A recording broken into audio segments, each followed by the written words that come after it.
يا عباد الله جدوا رب داع لا يرد يا عباد আমরা আজকে আলোচনা করব রাসূল সাল্লাল্লাহু আলাইহি সাল্লামের মর্যাদা, তার জীবনী আমাদের জানা কেন প্রয়োজন এবং তার আনুগত্য আমাদের করা কেন প্রয়োজন, এই বিষয়ের উপর আমরা আলোচনা করব। যদিও এগুলো আমরা সব সময় শুনে থাকি, তারপরেও আমাদের বারবার শোনা উচিত।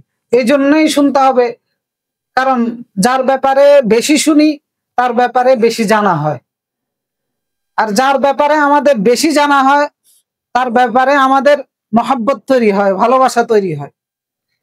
তো সেজন্যই রাসূলের জীবনী বেশি বেশি শুনতে হবে, পড়তে হবে, জানতে হবে। তবেই রাসূলের প্রতি ঈমান বৃদ্ধি পাবে এবং রাসূলুল্লাহ সাল্লাল্লাহু আলাইহি ওয়াসাল্লামের প্রতি ভালোবাসা বৃদ্ধি পাবে। তাকে অনুসরণ ও অনুকরণ করার জন্য মন মানসিকতা তৈরি হবে। তো সেজন্য আজকে আমরা আলোচনা করব রাসূল সাল্লাল্লাহু আলাইহি ওয়াসাল্লামের মর্যাদা, রাসূল সাল্লাল্লাহু আলাইহি ওয়াসাল্লামের জীবনী জানা ও মানার প্রয়োজনীয়তা।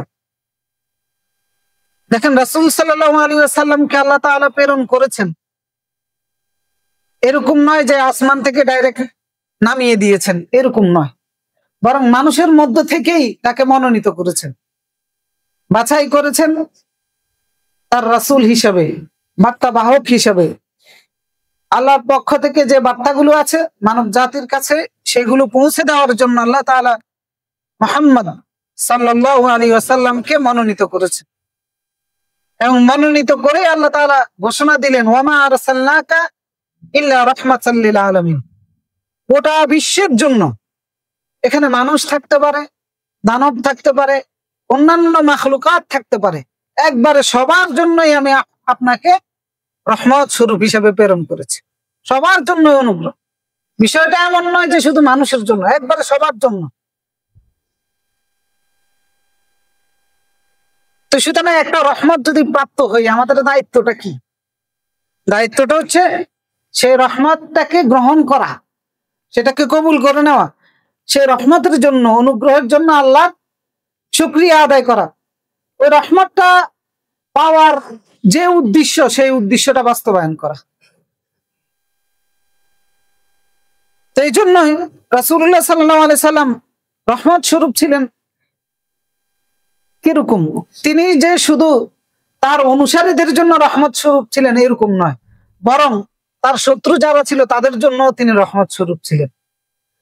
কারণ রাসূলুল্লাহ সাল্লাল্লাহু আলাইহি ওয়াসাল্লামের প্রতি মক্কায় নির্যাতন করা হচ্ছে, তার সঙ্গী সাথী যারা তারাও নির্যাতিত, নিষ্পেষিত, যার কারণে তারা ধৈর্য হারা হয়ে রাসূলুল্লাহর কাছে গিয়ে বললেন যে, ইয়া রাসূলুল্লাহ উদউ আলাল মুশরিকিন, যে আপনি মুশরিকদের জন্য আল্লাহর কাছে দোয়া করেন, আল্লাহ যেন এদেরকে ধ্বংস করে দেয়, এদেরকে বদদোয়া করেন।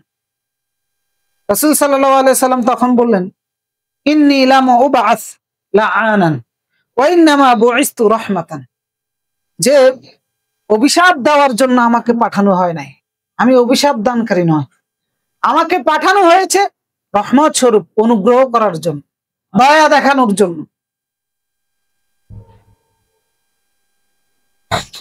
এই জন্য তিনি উম্মার জন্য রহমত স্বরূপ ছিলেন। কেমন? তিনি উম্মার জন্য দরদি ছিলেন, উম্মার ব্যথায় তিনি ব্যথিত হতেন, উম্মার পেরেশানিতে তিনি পেরেশান হতেন। উম্মা জাহান্নামে যাবে এই আতঙ্কে তিনি আতঙ্কগ্রস্ত থাকতেন। উম্মাকে তিনি পাহারা দিয়ে রাখতেন, তার সঙ্গী সাথীদেরকে পাহারা দিয়ে রাখতেন, মানুষকে তিনি পাহারা দিতেন, কোনোভাবে যেন মানুষের ঈমান নষ্ট না হয়, মানুষের আমল যেন নষ্ট না হয়।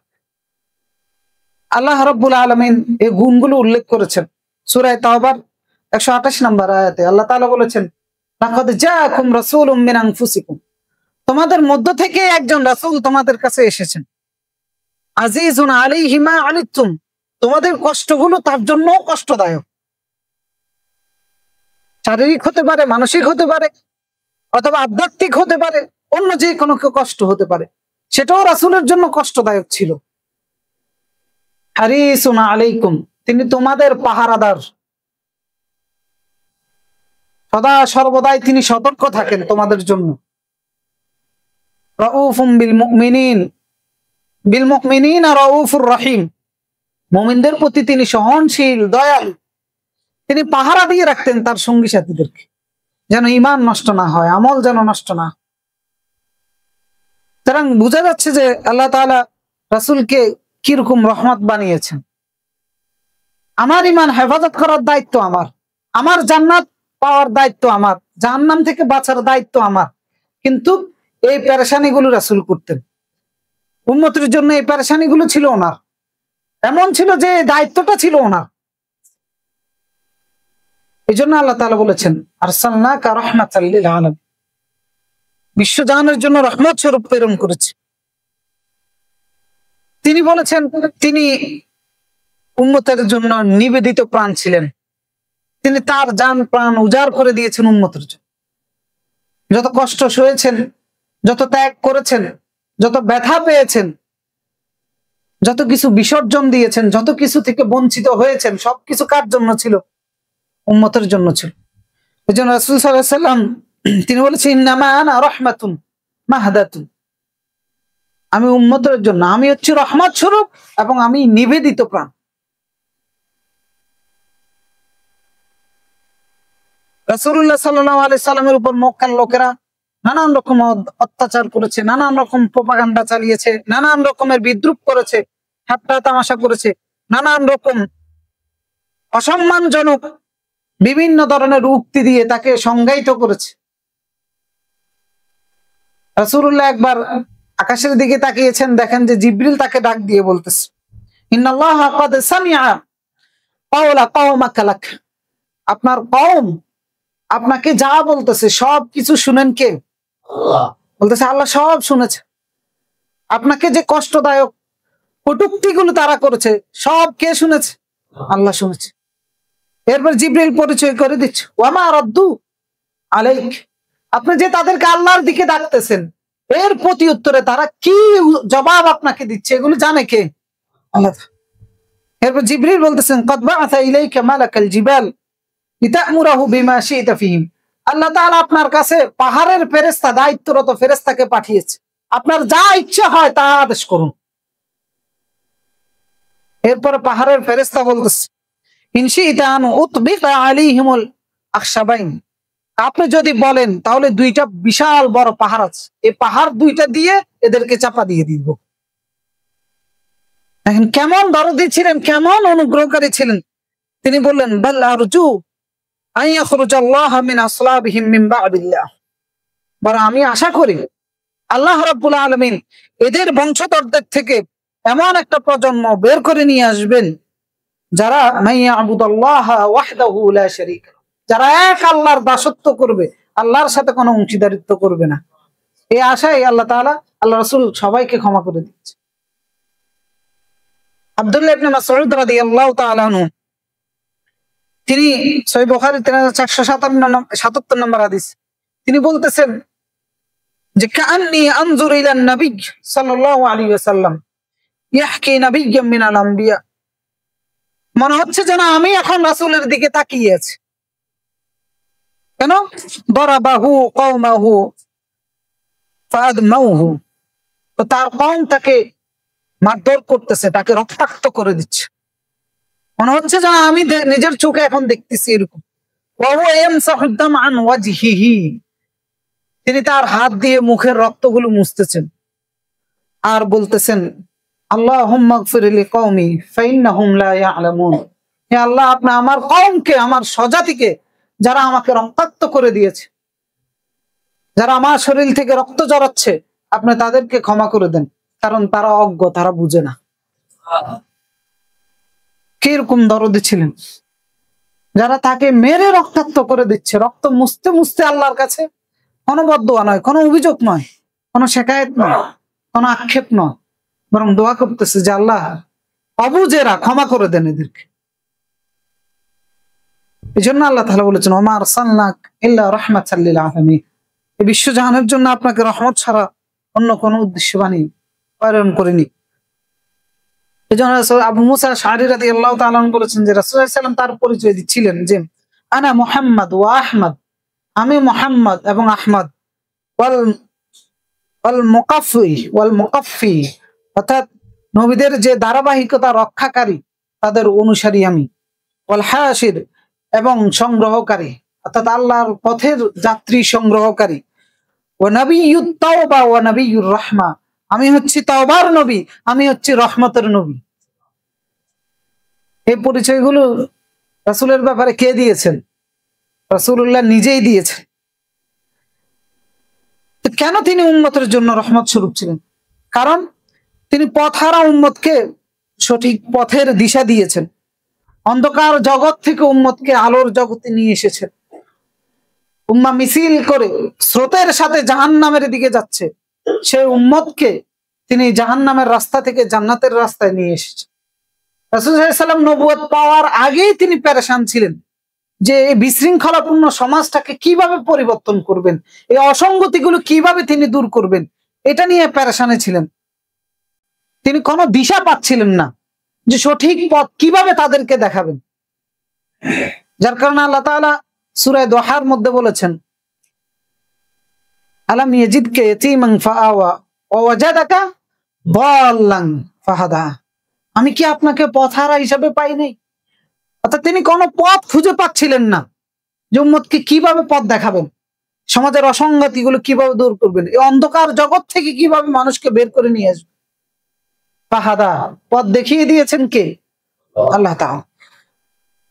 আল্লাহ রাব্বুল আলামিন সূরা ইব্রাহিমের প্রথম আয়াতে বলেছেন, আলিফ লাম রা কিতাবুন আনজালনাহু ইলাইক লিতুখরিজান নাস মিনাজ যুলুমাতি ইলান নূর।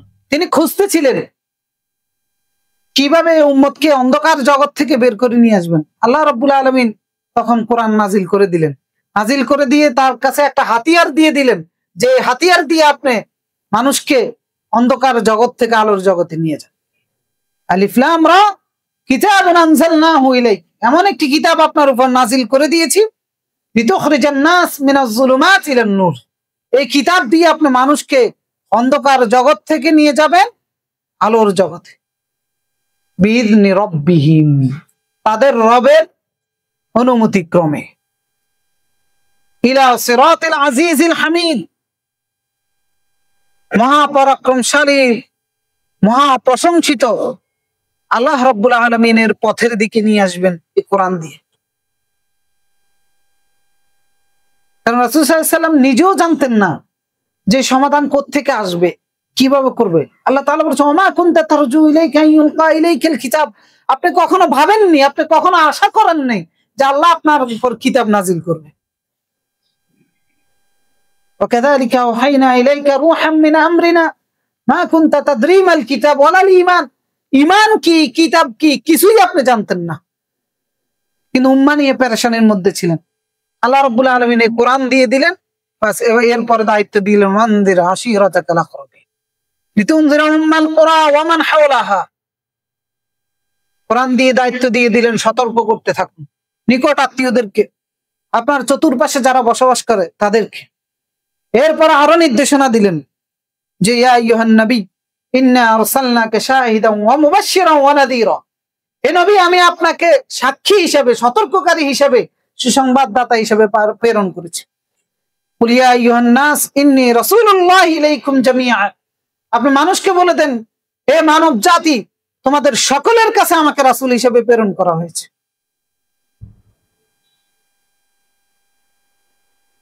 ওয়া মা আরসালনাকা ইল্লা কাফাতাল লিন-নাস বাশীরান ওয়া নাযীরা, সমস্ত মানব জাতির জন্য আমি আপনাকে সতর্ককারী হিসেবে, সুসংবাদদাতা হিসেবে প্রেরণ করেছি। রাসূল সাল্লাল্লাহু আলাইহি ওয়াসাল্লামের মিশন শুরু হয়ে গেল। তিনি সতর্ক করা শুরু করে দিলেন যারা আল্লাহর পথ থেকে বিচ্যুত হয়ে শয়তানের পথে চলে গিয়েছে, যারা দেবদেবীর পূজা করতেছে, নিজেদের হাতে বানানো মূর্তির দাসত্ব করতেছে, যারা সমাজের মধ্যে অন্যায় করতেছে, উচ্ছৃঙ্খলা করতেছে, বিশৃঙ্খলা করতেছে, রাসূলুল্লাহ তাদেরকে সতর্ক করলেন, তাদেরকে জাহান্নামের ভয় দেখানো শুরু করে দিলেন। আর যারা ভুল পথ থেকে ফিরত এসে আল্লাহর রাস্তায় চলে আসতেছে তাদেরকে সুসংবাদ দিচ্ছেন জান্নাতের সুসংবাদ। যাদেরকে আল্লাহ রাসূল সতর্ক করেছেন এটাও রহমত ছিল, আর যাদেরকে সুসংবাদ দিয়েছেন এটাও রহমত ছিল। একটা বাচ্চাকে বললাম আমি, তুমি এদিকে গিয়ে না, এদিকে গেলে একটা পুকুর আছে, সেখানে পরে মৃত্যুবরণ করতে পারো। আরেকটা বাচ্চাকে কোনো একটা ভালো কাজের আদেশ দিয়ে দিলাম। দুইটাই উভয়ের জন্য কল্যাণকর কিনা, আদেশের মাধ্যমে এবং নিষেধের মাধ্যমে। রাসূল সাল্লাল্লাহু আলাইহি ওয়াসাল্লামের গোটা জীবনটাই ছিল উম্মার জন্য রহমত স্বরূপ। তিনি যা আদেশ করেছেন, যা নিষেধ করেছেন, সবকিছুই উম্মার জন্য রহমত স্বরূপ। তিনি উম্মতকে জাহান্নাম থেকে বের করে জান্নাতে নিয়ে গিয়েছে। একদা রাসূল সাল্লাল্লাহু আলাইহি ওয়াসাল্লাম সহিহ বুখারী 1356 নম্বর হাদিস, রাসূলুল্লাহ আনাস ইবনে মালিক রাদিয়াল্লাহু তাআলা আনহু বলতেছেন যে একটা ইহুদি ছেলে রাসূলুল্লাহর খেদমতে করত, সেবক হিসেবে ছিল, কাজ করত। তো সে অসুস্থ হওয়ার পরে রাসূলুল্লাহ তার বাড়িতে গেলেন তাকে দেখার জন্য। তার মাথার পাশে বসে রাসূলুল্লাহ সাল্লাল্লাহু আলাইহি সাল্লাম তাকে বললেন, আন আসলিম, যে তুমি ইসলাম গ্রহণ করো, লা ইলাহা ইল্লাল্লাহ। ওই বাচ্চাটা ফানাজারা ইলা আবিহি ওয়া হুয়া ইনদাহু, সে তার পিতার দিকে তাকিয়ে গেছে। তার পিতাও তখন তার নিকটে ছিল। তখন বাচ্চার বাবা বাচ্চাকে বলল, আতে আবুল কাসিম সাল্লাল্লাহু আলাইহি ওয়াসাল্লাম। বাবা ইঙ্গিত দিয়ে বলল যে মুহাম্মদ সাল্লাল্লাহু আলাইহি ওয়াসাল্লাম যা বলতেছে সেটা কর। বাচ্চা তখন ইসলাম গ্রহণ করেছে, লা ইলাহা ইল্লাল্লাহ মুহাম্মাদুর রাসূলুল্লাহ সাল্লাল্লাহু আলাইহি ওয়াসাল্লাম। রাসূলুল্লাহ বের হয়ে বললেন, আলহামদুলিল্লাহ আল্লাযী আনকাযাহু মিনান নার। আল্লাহর শুকরিয়া যে আল্লাহ একটা মানুষকে জাহান্নামের আগুন থেকে রক্ষা করেছে। এটাই ছিল রাসূলুল্লাহর লক্ষ্য। দিন রাত পেরেশানির মধ্যে ছিলেন শুধু এইটাই, যে মানবতাকে শয়তান মিছিল করে জাহান্নামে নিয়ে যাচ্ছে, কিভাবে জান্নাতে নিয়ে যেতে পারে, এটাই ছিল তার লক্ষ্য। তো যার পেরেশানি ছিল আমাদেরকে জাহান্নামের আগুন থেকে বাঁচানো, আমাদেরকে জান্নাতের অধিবাসী করা, তার জীবনে আমাদের জানার প্রয়োজন আছে, তার আনুগত্য করার প্রয়োজন আছে। নিজের বাচ্চাদেরকে, নিজের আত্মীয় স্বজনকে, নিজের অধীনস্থদেরকে সেই ব্যক্তিটাকে আইডল হিসেবে উপস্থাপন করার দরকার আছে। এখন আমরা নিজেরাই তো অধ্যয়ন করি না, নিজেরাই তো পড়ি না, নিজেরাই তো আমাদের কাছে আইডল হয়ে যায়। কথায় কথায় রেফারেন্স দিই, আইনস্টাইন অমুক তমুক অমুক। কত বই আমরা পড়ে শেষ করে ফেলি, জন্ম হওয়ার পর থেকে হাজার হাজার বই, কিন্তু রাসূলুল্লাহর জীবনী নিয়ে একটা বই পড়েছেন এরকম হাতে গোনা কয়েকজনও পাওয়া যাবে। তো এটাই আমাদের মহব্বত, এটাই আমাদের ইমান, এটাই আমাদের চাহিদা, এটাই আমাদের ইমানের দাবি।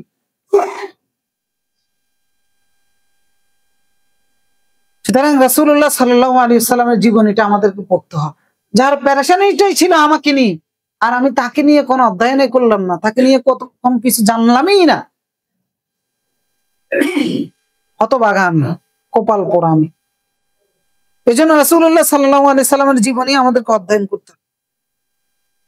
রাসূল সাল্লাল্লাহু আলাইহি ওয়াসাল্লাম তিনি সর্বশেষ নবী, সর্বশেষ রাসূল ছিলেন, তারপরে আর কোনো নবী রাসূল আসবে না। সুতরাং গোটা মানব জাতির জন্য এটাই হচ্ছে সর্বশেষ সম্পদ, মুহাম্মদ সাল্লাল্লাহু আলাইহি ওয়াসাল্লাম। রাসূলুল্লাহ সাল্লাল্লাহু আলাইহি ওয়াসাল্লাম বলেছেন যে ইন্নামা মাসালি ওয়া মাসালুল আমবিয়া মিন ক্বাবলি, আমার পূর্বের নবীগণ এবং আমার দৃষ্টান্ত হচ্ছে ওই রকম কামাসালি রাজুলিন বানা বাইতান ফাআহসানাহু ওয়া আজমালাহু, একজন ব্যক্তি একটা বাড়ি বানিয়েছে, সেটাকে নানান কিছু দিয়ে সুসজ্জিত করে অনেক সুন্দর করে তৈরি করেছে। ইল্লা মাউদিআন লাবিনাতিন মিন জাওয়াতিন, একটা জায়গায় শুধু সে একটা ইট লাগানো বাকি রেখেছিল, মানে এক জায়গায় একটা ইট ছাড়া আর বাকি যত কিছু প্রয়োজন সমস্ত সব আকর্ষণ দিয়ে এটাকে তৈরি করেছে। ফাজাআলান নাস ইয়াতুফুনা বিহি ওয়া ইউজাবুনা লাহু, মানুষ তার বাড়ির চতুর্পাশে এসে দেখে আর আনন্দিত হয়, আশ্চর্যান্বিত হয়, বলে হাল ওয়াদা'তা হাদিহি লাবিনা, যে যে একটা ইট বাকি আছে এইটা যদি গেঁথে দেওয়া হতো। তো রাসূলুল্লাহ বলতেছেন যে আনাল লাবিনা, আমি হচ্ছি সেই ইট, অর্থাৎ সেই অসম্পূর্ণ জায়গাটা পূরণ করে দিয়েছি আমি। আনা খাতামুন নাবিয়্যিন, আমি শেষ নবী। সুতরাং রাসূলুল্লাহ সাল্লাল্লাহু আলাইহি সাল্লাম সর্বশেষ নবী এবং সমগ্র মানব জাতির জন্য প্রেরিত হওয়া নবী। আল্লাহ রাসূল সাল্লাল্লাহু আলাইহি সাল্লাম বলেছেন, কানান নাবিয়্যু ইউবআসু ইলা কওমি খাসাতান ওয়া বুইসতু ইলা নাসি আম্মাতান, যে আগেরকার নবীরা একটা নির্দিষ্ট কওমের জন্য প্রেরিত হতো। আর আমাকে প্রেরণ করা হয়েছে সমগ্র মানব জাতির জন্য। সুতরাং সমগ্র মানব জাতির জন্য আইডল হচ্ছে রাসূলুল্লাহ সাল্লাল্লাহু আলাইহি ওয়াসাল্লাম। এই জন্য আল্লাহ তাআলা তার রাসূলকে পরিচয় করিয়ে দিয়েছেন রাহমাতাল লিল আলামিন। আল্লাহ তাআলা মুমিনদের জন্য আরো স্পেশাল ভাবে উল্লেখ করেছেন যে লাকাদ মান্নাল্লাহু আলাল মুমিনিন, আল্লাহ তোমাদের প্রতি দয়া করেছেন, ইমানদারদের প্রতি, মুমিনদের প্রতি দয়া করেছেন। সেটা হচ্ছে কি, ইয বা'আথা ফীহিম রাসূলাম মিন আনফুসিহিম, তাদের মধ্য থেকে একজনকে রাসূল হিসেবে তাদের কাছে পাঠিয়েছেন। ইয়াতলু আলাইহিম আয়াতিহি ওয়া ইউযাক্কিহিম ওয়া ইউআল্লিমুহুমুল কিতাবা ওয়াল হিকমা, এই রাসূল তাদেরকে আল্লাহর কোরআন তেলাওয়াত করে শুনিয়েছেন। ওয়া ইউযাক্কিহিম, তাদের কাজকর্মগুলো সংশোধন করে দিয়েছেন, যেগুলো ভুল ভ্রান্তি ছিল সেগুলো ঠিক করে দিয়েছেন। ওয়া ইউআল্লিমুহুমুল কিতাব, আল্লাহর কিতাব শিক্ষা দিয়েছেন। ওয়াল হিকমা, এবং সেই কিতাবের প্র্যাকটিক্যাল আমলটা কেমন হতে পারে এটা দেখিয়ে দিয়েছেন। আল্লাহ তাআলা বলতেছেন ওয়া ইন কানু মিন ক্বাবলু লাফি দালালিম মুবিন, যদিও ইতিপূর্বে মুমিনরা গোমরাহির মধ্যে ছিল, পথভ্রষ্ট ছিল, তা সেখান থেকে বের করে নিয়ে এসেছেন মুমিনদেরকে রাসূলের মাধ্যমে। তিনিই সংশোধন করেছেন, তিনিই আল্লাহর কিতাব শিক্ষা দিয়েছেন, এবং আল্লাহর কিতাবের প্র্যাকটিক্যাল আমল রাসূলুল্লাহ শিক্ষা দিয়েছেন। কেন এই কথাগুলো বলেছে? বলার কারণ হচ্ছে অনুগ্রহটা উপলব্ধি করা, তার প্রেরিত হওয়ার উদ্দেশ্যটা বোঝা, এবং তিনি কি করেছেন, কি চেয়েছেন উম্মার কাছে, এই জিনিসগুলো বোঝা। এখান থেকে বোঝা যাচ্ছে আল্লাহ অনুগ্রহ করেছেন রাসূল প্রেরণ করে, আর রাসূলের কাজ ছিল উম্মতকে সংশোধন করে দেওয়া, উম্মতের ভুল ভ্রান্তি তৈরি করে সঠিক রাস্তা ধরিয়ে দেওয়া। আল্লাহর কিতাব শিক্ষা দিয়েছেন, কিতাবের প্র্যাকটিক্যাল আমল দেখিয়ে দিয়েছেন। সুতরাং সেইভাবে আমাদের জীবনটা চালান, রাসূলকে অনুসরণ করা। আল্লাহ তাআলা যেহেতু আমাদের প্রতি রাসূলের মাধ্যমে অনুগ্রহ করেছেন, সুতরাং আমাদের দায়িত্ব হচ্ছে অনুগ্রহটাকে মূল্যায়ন করা, সে অনুগ্রহটাকে উপলব্ধি করা, এবং অনুগ্রহের যে দাবি সেগুলো পূরণ করা। তো সেই হিসাবে রাসূলকে কেন্দ্র করে আমাদের দায়িত্ব হচ্ছে 1 নাম্বার রাসূলের প্রতি ঈমান আনা।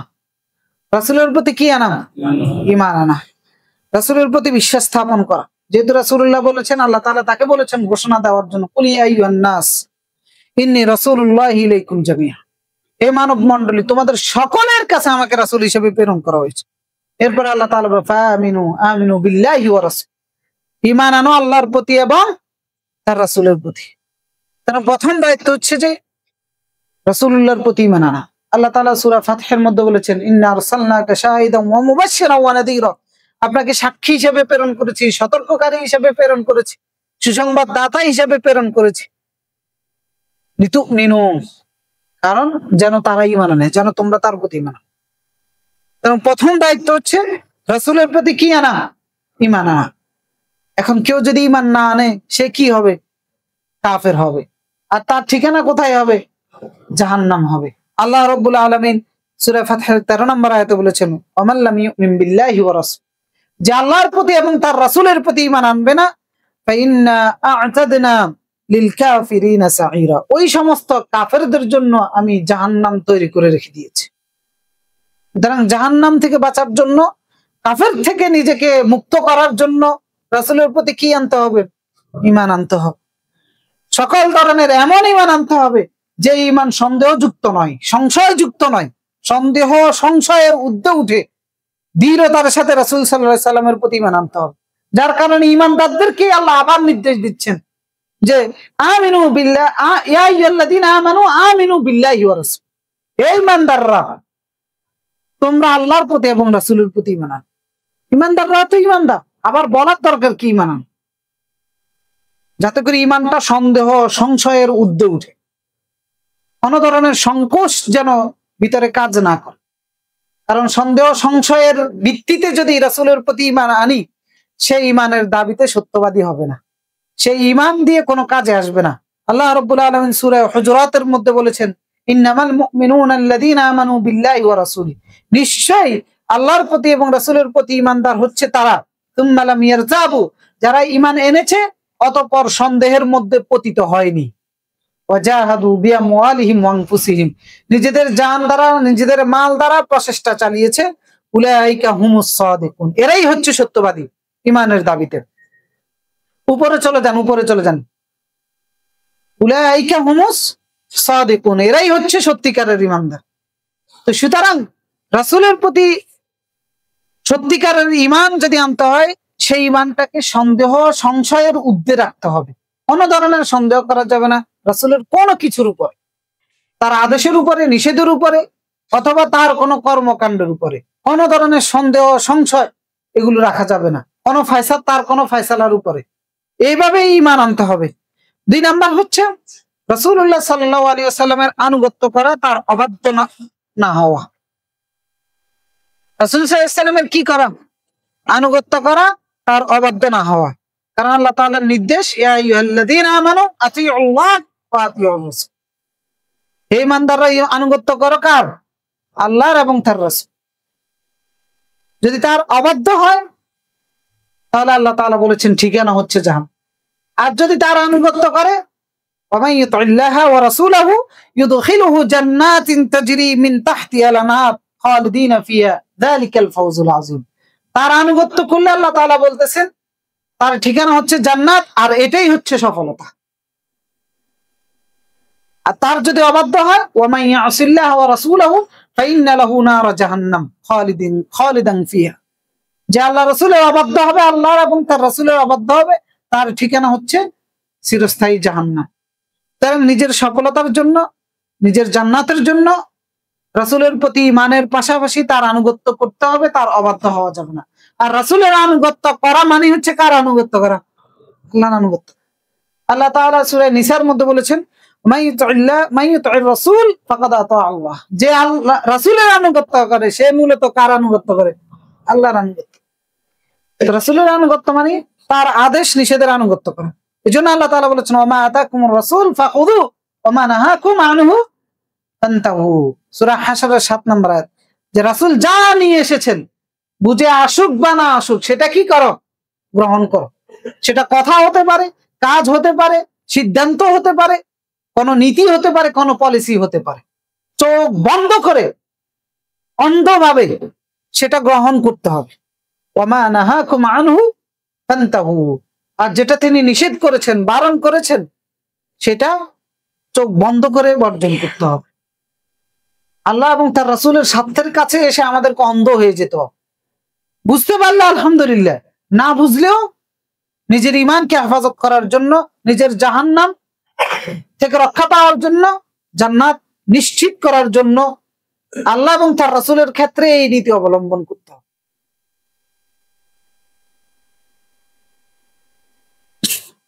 রাসূলুল্লাহ সাল্লাল্লাহু আলাইহি সাল্লামের একটা আদেশ, একটা সুন্নাহর এত মূল্য।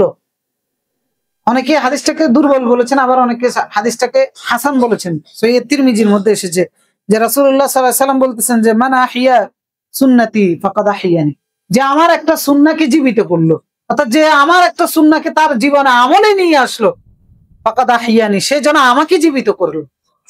রাসূল কি আমাদের মধ্যে আছে? এখন নাই। তার সুন্নাহ অনুযায়ী, তার আদেশ অনুযায়ী, নিষেধ অনুযায়ী আমল করা মানে হচ্ছে আপনি রাসূলকে জীবিত রাখা।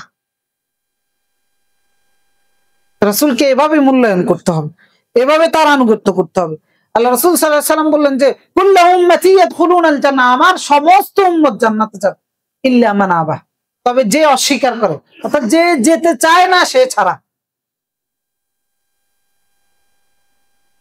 যে তোমাদের সবাইকে আজকে কাচ্চি খাওয়াবো, একজন বললো যে আমি খাইতে চাই না, তো ঠিক আছে। রাসূল মনে হয় যেন তিনি এইভাবে বলতেছেন যে কুল্লু উম্মতি ইয়াদখুলুনাল জান্নাহ, আমার সমস্ত উম্মত জান্নাতে যাবে, ইল্লা মান আবা, যে যেতে চায় না সে ছাড়া। রাসূলুল্লাহকে জিজ্ঞেস করলো, ওয়া মান আবা, কে জান্নাতে যেতে চায় না? রাসূলুল্লাহ বললেন, মান আতাআনি দাখালাল জান্নাহ, যে আমার আনুগত্য করবে সে জান্নাতে যাবে। ওয়া মান আসানি ফাকাদ আবা, আর যে আমার অবাধ্য হবে সে অস্বীকার করতেছে। তো সুতরাং রাসূলের প্রতি আমাদের দ্বিতীয় দায়িত্ব হচ্ছে তার আনুগত্য করা, তার অবাধ্য না হওয়া, সেটা আমাদেরই কল্যাণে। 3 নাম্বার হচ্ছে রাসূলুল্লাহ সাল্লাল্লাহু আলাইহি ওয়াসাল্লামের প্রতি ভালোবাসা পোষণ করা। এই ভালোবাসা ওই ভালোবাসা নয় যে যে কারণে আপনি পিতাকে ভালোবাসেন, আপনি পিতা আপনার সন্তানকে ভালোবাসেন, এটা নয়। এই ভালোবাসাটা হচ্ছে সম্মানের ভালোবাসা, ভক্তির ভালোবাসা। এই ভালোবাসাটা হচ্ছে ফিতরতগত নয়, বরং নিজে এটা নিজের মধ্যে তৈরি করতে হবে। এই যে অনেক ইয়াং জেনারেশন যুবক ভাইয়েরা বিভিন্ন দেশের খেলোয়াড়ের ভালোবাসে, এটা কি জন্মের পর জন্মগত ভাবে পাইছে? সে নিজের মধ্যে এটা তৈরি করেছে, তার কর্ম দেখে, তার বিভিন্ন জিনিস দ্বারা প্রভাবিত হয়ে। অনেক নায়কদেরকে ভালোবাসে, এরপর অনেক রাজনৈতিক নেতাদেরকে আপনারা অনেকে অনেক ভালোবাসেন, অনেক পীর, অনেক ধরনের দরবেশ টরবেশকে ভালোবাসেন। তো এটা কি জন্মগত ভাবে পেয়েছেন? না। কিন্তু এদের প্রতি এত ভালোবাসা হয় যে খেলোয়াড়ের জন্য জান দিয়ে দেয়, নায়কের জন্য আত্মহত্যা করে ফেলে, এমন ফলোয়ার হয়। রাসূলের ভালোবাসাটা হচ্ছে ওইটা, জন্মগত নয়, বরং তিনি আপনার জন্য যা করেছে এইগুলো উপলব্ধি করে তাকে এমন ভাবে অনুসরণ করতে হবে যে দেখাতে হবে আমার জীবনে সবচেয়ে বেশি অধিকার রাখেন সবকিছু কে? রাসূলুল্লাহ সাল্লাল্লাহু আলাইহি ওয়াসাল্লাম। আল্লাহ তাআলা বলেছেন, নবিয়্যু আওলা বিল মুমিনিন, মুমিনদের কাছে সবচেয়ে বেশি অধিকার কার? নবীর। নবিয়্যু আওলা বিল মুমিনিন মিন আনফুসিহিম, তার জীবনের চাইতেও বেশি অধিকার। অর্থাৎ রাসূলকে ভালোবাসতে হবে জীবনের চাইতেও বেশি মূল্যায়ন দিয়ে। এজন্য রাসূলুল্লাহ সাল্লাল্লাহু আলাইহি ওয়াসাল্লাম বলেছেন, লা ইউমিনু আহাদুকুম হাত্তা আকুনা হাব্বা ইলাইহি মিন ওয়ালিদিহি ওয়া ওয়ালাদিহি ওয়ান নাস আজমাইন। তোমাদের কেউ ততক্ষণ পর্যন্ত ঈমানদার হতে পারবে না যতক্ষণ আমি তার কাছে, তার পিতামাতা, তার সন্তান, অন্যান্য মানুষ সবার চাইতে বেশি ভালোবাসার পাত্র না হও। এখন আপনি আমি নিজেকে কোশ্চেন করে দেখেন, আমি কি আমার রাসূলকে আমার জীবনের চাইতে বেশি মূল্যায়ন করি কিনা? আমি কি আমার কোন কর্ম আমার সামনে আসলে রাসূলের আদেশ নিষেধকে আমার স্বার্থের ঊর্ধ্বে রাখতে পারি কিনা? যদি না রাখতে পারি তাহলে রাসূলের প্রতি ভালোবাসার দাবিতে আমি সত্যবাদী নয়। যদি এরকম হয় যে রাসূলের কোন আদেশ নিষেধকে আমি আমার স্বার্থকে বিসর্জন দিয়ে, এমনকি আমার জীবনটাকে বিসর্জন দিয়েও সেটাকে প্রাধান্য দিচ্ছি, তাহলে বুঝতে হবে যে আমি আমার জীবনের চাইতে রাসূলকে বেশি ভালোবাসি। যেমন ভালোবাসেছেন সাহাবায়ে কেরাম রাদিয়াল্লাহু আনহুম আজমাইন। ওনারা বাড়িঘর ছেড়েছেন, সন্তান ছেড়েছেন, পিতামাতা ছেড়েছেন, নিজের জীবনটা বিলীন করে দিয়েছেন, জান দিয়েছেন, জান দিতে না পারলে অপেক্ষা করেছেন। কার জন্য? রাসূলের জন্য। ভালোবাসার নমুনা দেখিয়ে দিয়েছে। সুতরাং রাসূলকে ভালোবাসতে হবে। আর রাসূলকে ভালোবাসা মানেই হচ্ছে কাকে ভালোবাসা? আল্লাহ তাআলা কুল ইন কুনতুম তুহিব্বুনাল্লাহ ফাত্তাবিউনি, এমন ভালোবাসাটার ধরনও কিভাবে হতে পারে সেটাও বলে দিয়েছে, যে তোমরা যদি আল্লাহকে ভালোবাসো তাহলে কার অনুসরণ করো? রাসূলের অনুসরণ। আল্লাহর ভালোবাসার পাত্র হতে হলে রাসূলের অনুসরণ লাগবে। সুতরাং রাসূলের ক্ষেত্রে তার প্রতি ঈমান আনা, তার আনুগত্য করা, তার অবাধ্য না হওয়া এবং রাসূলুল্লাহ সাল্লাল্লাহু আলাইহি ওয়াসাল্লামকে ভালোবাসা। এরপরে রাসূলুল্লাহ সাল্লাল্লাহু আলাইহি ওয়াসাল্লামকে গালিগালাজ না করা, রাসূলুল্লাহকে ঠাট্টা বিদ্রুপ না করা, তার আনিত জীবন আদর্শ এটা নিয়ে কোন ধরনের বিদ্রুপ না করা, তার কোনো আদেশ নিয়ে, তার কোনো নিষেধ নিয়ে, তার কোনো কর্ম নিয়ে, তার কোনো ফয়সালা নিয়ে কটূক্তি না করা, বিদ্রুপ না করা। যদি এগুলো কেউ করে সে কি আর ঈমানদার থাকতে পারবে? সে কি হয়ে যাবে? কাফের হয়ে যাবে। রাসূলুল্লাহকে নিয়ে গালিগালাজ করলে, তাকে নিয়ে বিদ্রুপ করলে, অথবা তার আনিত জীবন আদর্শ নিয়ে যদি কোন রকমের বিদ্রুপ করে, ওই ব্যক্তি আর ঈমানদারের কাতারে থাকবে না, সে কাফের হয়ে যাবে। এরপরে ৫ নাম্বার হচ্ছে রাসূলুল্লাহ সাল্লাল্লাহু আলাইহি ওয়াসাল্লামকে নিয়ে বাড়াবাড়ি না করা। বলে আমরা রাসূলকে নিয়ে বাড়াবাড়ি কিভাবে করি কিনা, আমাদের সমাজে করে কিনা? অনেক বাড়াবাড়ি আছে রাসূলুল্লাহকে নিয়ে, অনেক বাড়াবাড়ি আছে, বিশেষ করে মুসলিমদের মধ্যে। আমরা তো যেগুলো বলেছি গালিগালাজ, সেগুলো তো কাফেরের কাতারের মধ্যে আছে। যারা ভালোবাসার নাম দিয়ে মায়ের থেকে মাসির দরদ বেশি, আমরা একটা প্রবাদ বাক্য বলি না, ওই রকম রাসূলুল্লাহকে ভালোবাসতে হবে, তবে সেখানে অতিরঞ্জিত কিছু করা যাবে না। ভালোবাসতে গিয়ে শরীয়ত লঙ্ঘন করা যাবে না। এক শ্রেণীর মুসলমান আছে যারা রাসূলকে ভালোবাসতে গিয়ে শরীয়ত লঙ্ঘন করে এবং অনেক বেশি বাড়াবাড়ি করে। সে বাড়াবাড়ি গুলোর মধ্যে যেমন রাসূলুল্লাহ দুনিয়া থেকে বিদায় নিয়েছেন এটা বিশ্বাস করতে চায় না, যে রাসূলুল্লাহ সাল্লাম মরে নাই, এটা বাড়াবাড়ি কিনা? বাড়াবাড়ি। রাসূলুল্লাহ যেদিন মারা গিয়েছেন, ইন্তেকাল করেছেন, সেই দিন ওমর রাদিয়াল্লাহু তাআলা আনহু এটা মেনে নিতে পারতেছিলেন না। আবু বকর রাদিয়াল্লাহু তাআলা আনহু এসে আল্লাহ রাসূলের কপালে চুম্বন করলেন, চুম্বন করে বললেন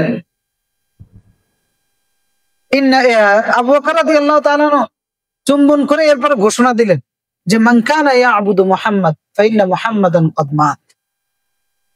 জেনে রাখো যে মুহাম্মাদের দাসত্ব করো, জেনে রাখো মুহাম্মদ চলে গিয়েছে। ওয়া মান কানা ইয়াবুদুল্লাহ ফাইন্নাল্লাহা হাইয়্যুন লা ইয়ামুত। আর যে ব্যক্তি আল্লাহর দাসত্ব করো, সে আল্লাহ চিরস্থায়ী চিরঞ্জীব, তিনি আছেন। এই ঘোষণা কে দিয়েছেন? ওমর রাদিয়াল্লাহু তাআলা হঠাৎ চমকিত হয়ে গেলেন, আসলে তো ঠিক। এরপরে তিনি কোরআনের সূরা আলে ইমরান আয়াত তেলাওয়াত করলেন, ওয়া মা মুহাম্মাদুন ইল্লা রাসূল। মুহাম্মদ তোমাদের মধ্যে রাসূল ছাড়া আর কিছু না। কদ খালাত মিন ক্বাবলিহির রাসূল। পূর্বে যেরকম অসংখ্য রাসূল এসেছিলেন, ওইরকম একজন রাসূল। আফা ইম্মাতা আও কুতিলা ইনকালাবতুম আলা আকাবিকুম। তিনি যদি মারা যান অথবা তিনি নিহত হন, তোমরা কি তোমাদের পূর্বের অবস্থায় ফিরে যাবা? অর্থাৎ তোমরা কি ইসলামে এসেছো তার কারণে, এখন তিনি চলে গিয়েছেন এই কারণে আবার কুফরিতে চলে যাবা? ওমর রাদিয়াল্লাহু তাআলা আনহু সাথে সাথে বললেন, আমার কাছে মনে হয়েছে যেন কোরআনের আয়াত এখন নাযিল হচ্ছে। মানে এতক্ষণ তিনি আর হোশের মধ্যে ছিলেন না। সুতরাং যারা রাসূলকে নিয়ে বাড়াবাড়িটা করে, এরা কি হোশের মধ্যে আছে নাকি বেহুশ হয়ে আছে? বেহুশ হয়ে আছে। এরপর রাসূলকে নিয়ে আরো বাড়াবাড়ি করা হয়, তার এমন প্রশংসা করা হয় যে তাকে আল্লাহর সমকক্ষ করে দেওয়া হয়। অনেকেই তো নিজের পরিচয় দেয় যে আমরা আল্লাহর গোলাম নয়, কার গোলাম? কয় যে রাসূলের গোলাম। আমরা কার গোলাম? আমরা কার বান্দা? আমরা কার দাসত্ব করি? ঘোষণা দিয়ে বলে যে রাসূলের দাসত্ব করি, আল্লাহর প্রয়োজন নাই। বিশেষ করে মাজার পূজারী যেগুলো আছে, সুন্নি পরিচয় দেয় যে ওই টাইপের যেগুলো আছে, এরা এগুলো, এই যে ঈদে মিলাদুন নবী নিয়ে যেগুলো করে, ওরা এই জাতীয় বিষয়গুলো করে। এমনকি রাসূল সাল্লাল্লাহু আলাইহি সাল্লাম মারা গিয়েছেন, এটা তো তারা বিশ্বাস করে না। তাদের সমাবেশ, তাদের অনুষ্ঠানের মধ্যে চেয়ার একটা বসায় রাখে যে রাসূল এখানে এসেছেন, বসেছেন, এটা তার জন্য খাস। মানে কিরকম বেহুশ চিন্তা করে দেখেন, খালি চেয়ার একটা বসায় রাখে, আর পরে যে আল্লাহ রাসূল এখানে আসতেছেন, তিনি বসতেছেন, আসন গ্রহণ করতেছে। এরপর আরো বাড়াবাড়ি হচ্ছে, রাসূল সাল্লাল্লাহু আলাইহি সাল্লাম মানুষ ছিলেন না। রাসূল সাল্লাল্লাহু আলাইহি সাল্লাম কি ছিলেন না? মানুষ ছিলেন না। তিনি কি ছিলেন? ফেরেশতা ছিলেন, এটা বলে না, কিন্তু তিনি নূরের তৈরি, এটা বলে। এখন আল্লাহ নূর দিয়ে কাদেরকে বানিয়েছেন? ফেরেশতাদেরকে বানিয়েছেন। তো বলে দেন যে উনি ফেরেশতা ছিল, এই কথা বলে দেন। তো তখন কোরআনের অসংখ্য আয়াত হাজির করা যাবে। কাফেররা পর্যন্ত তারা আপত্তি জানিয়েছিল যে রাসূল মানুষ কেন হলেন, তিনি ফেরেশতা কেন হলেন না? আর এই ব্যাককলেরা এটাও বুঝে না যে উনি নূরের কিভাবে হয়। রাসূলুল্লাহকে আল্লাহ তাআলা নূর বলেছেন, সেটা সিফাতি নূর, অর্থাৎ বৈশিষ্ট্যগত কারণে। আমরা যখন একটা তুলনা করি না যে এই ছেলেটা এই সমাজের জন্য আলোকবর্তিকা স্বরূপ, রাসূলুল্লাহকে এই অর্থে বলেছেন তিনি নূর ছিলেন। তো রাসূলুল্লাহকে নিয়ে এই বাড়াবাড়ি গুলো করা হয়। আরো বাড়াবাড়ি করা হয়, রাসূলুল্লাহ সাল্লাল্লাহু আলাইহি সাল্লামের প্রস্রাব পবিত্র, সে পাইলে নাকি খাইতো। রাসূলুল্লাহ সাল্লাল্লাহু আলাইহি সাল্লামের পায়খানা পবিত্র, এমনকি এগুলো উচ্চারণ করে প্রস্রাব মোবারক, পায়খানা মোবারক, এইভাবে উচ্চারণ করে। এই বাড়াবাড়ি গুলো এই সমাজে আছে, আপনাদের আশেপাশে আপনারা দেখবেন। রাসূল সাল্লাল্লাহু আলাইহি সাল্লাম কবর থেকে উঠে হাত বাইর করে দিয়ে মুসাফাহা করে তাদের পীরের সাথে, এরপরে তাদের দরবেশের সাথে। এই জাতীয় চটকদার বিভিন্ন রকমের কথাবার্তা, বিশ্বাস এই সমাজের মধ্যে প্রচলিত আছে, যেগুলো রাসূলুল্লাহর ব্যাপারে বাড়াবাড়ি ছাড়া আর কিছুই নয়। রাসূলুল্লাহ সহিহ বুখারী 3445 নম্বর আয়াতে বলেছেন এই বাড়াবাড়ি গুলো করা যাবে। রাসূলুল্লাহ সাল্লাল্লাহু আলাইহি ওয়াসাল্লাম লা তাতরুনি কামা আতরাতিন নাসারা ইবনে মারইয়াম, যে খ্রিস্টানরা ঈসা আলাইহিস সালাম, মারিয়ামের পুত্র ঈসা আলাইহিস সালামকে নিয়ে যেভাবে বাড়াবাড়ি করেছে, তোমরা আমাকে নিয়ে এইভাবে বাড়াবাড়ি করিও। কারণ খ্রিস্টানরা ঈসা আলাইহিস সালামকে খোদা বানিয়ে দিয়েছে। আল্লাহ তিনজনের একজন, এর মধ্যে ঈসা আলাইহিস সালাম একজন। আবার ঈসা আলাইহিস সালাম কে বলেছেন তিনি আল্লাহ, আবার তিনজনের একজন বলেছেন, আল্লাহর পুত্র বানিয়ে দিয়েছেন। এই বাড়াবাড়ি গুলো খ্রিস্টানরা করেছে। আল্লাহ রাসূল 1400 বছর আগে আমাদেরকে নিষেধ করেছেন এই বাড়াবাড়ি গুলো করা যাবে না। রাসূলুল্লাহ তিনি তার পরিচয় দিচ্ছেন, ফাইন্নামা আনা আব্দুহু, আমি আল্লাহর একজন বান্দা। ফাকুলু আব্দুল্লাহ ওয়া রাসূলু, সুতরাং আমাকে তোমরা উল্লেখ করার সময় আল্লাহর বান্দা এবং তার রাসূল হিসেবে উল্লেখ করো। রাসূলুল্লাহ সাল্লাল্লাহু আলাইহি ওয়াসাল্লামকে বাড়াবাড়ি গুলো করা থেকে বিরত থাকতে হবে। সুতরাং রাসূলুল্লাহর প্রতি ঈমানের দিক থেকে, রাসূলুল্লাহর জীবনের দিক থেকে এই মৌলিকভাবে এই বিষয়গুলো আমাদেরকে খেয়াল রাখতে হবে, আমাদের ঈমানের রক্ষার জন্য, আমাদের দুনিয়া ঠিক রাখার জন্য, আমাদের আমল ঠিক রাখার জন্য এবং আমাদের জান্নাত নিশ্চিত রাখার জন্য, জাহান্নাম থেকে মুক্তি পাওয়ার জন্য। আল্লাহ তাআলা এই বিষয়গুলো বুঝে আমাদের ঈমান তৈরি করার তৌফিক দান করুন, আমাদের আমলগুলোকে সাজানোর তৌফিক দান করুন। আকুলু কওলি হাযা আস্তাগফিরুল্লাহাল আযীম লি ওয়া লাকুম ফাস্তাগফিরুহু ইয়াগফির লাকুম ইন্নাহু হুয়াল গফুরুর রহিম।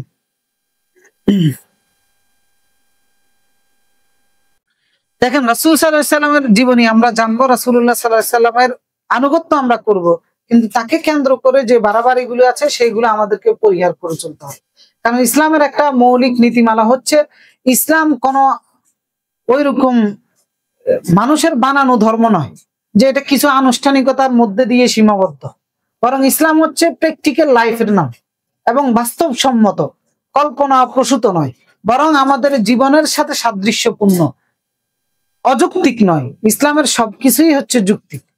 সুতরাং এই বাড়াবাড়িগুলো অযৌক্তিক এবং বাড়াবাড়িগুলো নিতান্তই কল্পনা প্রসূত এবং এগুলো জ্ঞান বহির্ভূত। রাসূলুল্লাহকে কেন্দ্র করে যে কোনো ধরনের বাড়াবাড়ি আমাদেরকে এড়িয়ে চলতে হবে। রাসূলুল্লাহ সাল্লাল্লাহু আলাইহি সাল্লামের কাছে আনাস ইবনে মালিক বলতেছেন, এক ব্যক্তি এসে আল্লাহ রাসূলের অতিরঞ্জিত প্রশংসা করতেছিল।